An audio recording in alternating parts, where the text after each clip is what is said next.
आनंद दुबे, यानी कि आप खेल रहे थे मराठा समुदाय की भावनाओं से, आप वोट बैंक समझकर चुनावी हथकंडे की तरह उसको इस्तेमाल कर रहे थे। गरिमा जी नमस्ते।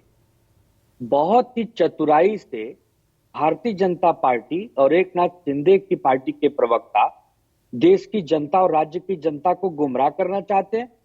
क्या हम लोग समझते नहीं? क्या हम रिजर्वेशन के इतिहास को नहीं जानते?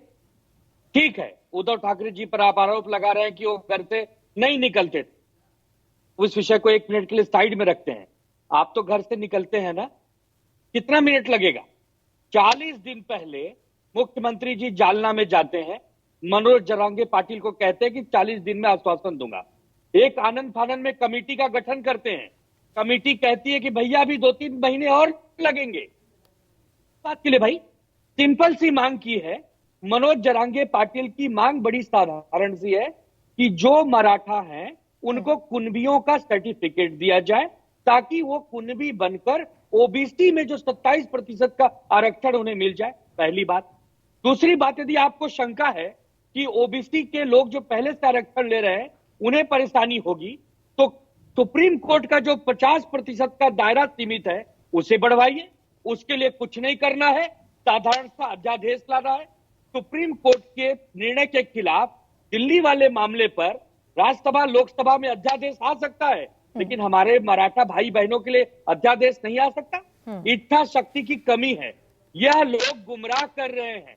भरे मंच से हमारे महापुरुषों के नाम की झूठी शपथ और कसम खा रहे हैं। इनके ऊपर तो कानूनी कार्रवाई होनी चाहिए। क्यों? जब आप नहीं कर सकते हो तो हमारे महापुरुषों के नाम की शपथ क्यों खा रहे हो? आप बताओ। मनोज जरांगे पाटिल के कान में आपने कहा था 40 दिन के भीतर इस समस्या का निवारण हम करेंगे। आज 41 दिन हो गया, आप क्यों नहीं कर रहे हो? इतिहास में जाकर इतिहास के पन्नों पर आरोप लगाने का काम बंद कीजिए।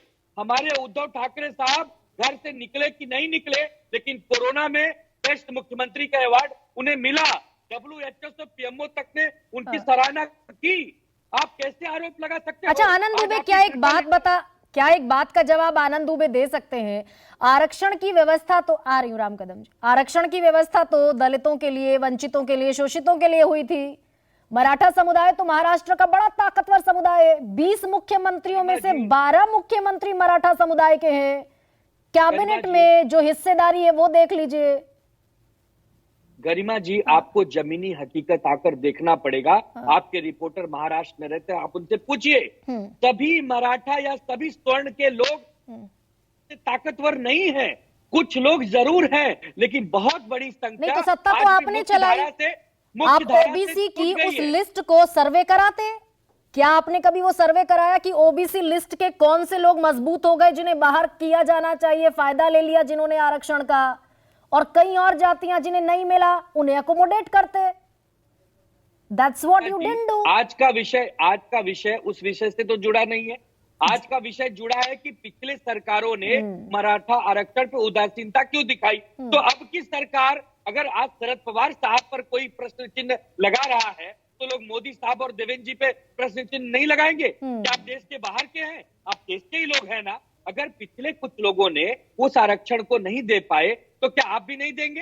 कितना मिनट लगता है हमारे मराठा भाई बहनों को कुनबी सर्टिफिकेट देने में? तो आनंद दुबे, इतना शक्ति नहीं है। आनंद दुबे, अभी तक इतने आप भी, क्योंकि उद्धव ठाकरे भी मुख्यमंत्री रहे, तो वो जो सर्वे होना था कि जो मराठा समुदाय के कमजोर तबके थे वो कम से कम शामिल हो जाते, ये आप भी नहीं कर पाए। अतुल लोंढे पाटिल, 2000 आती हूँ आनंद दुबे, आऊंगी।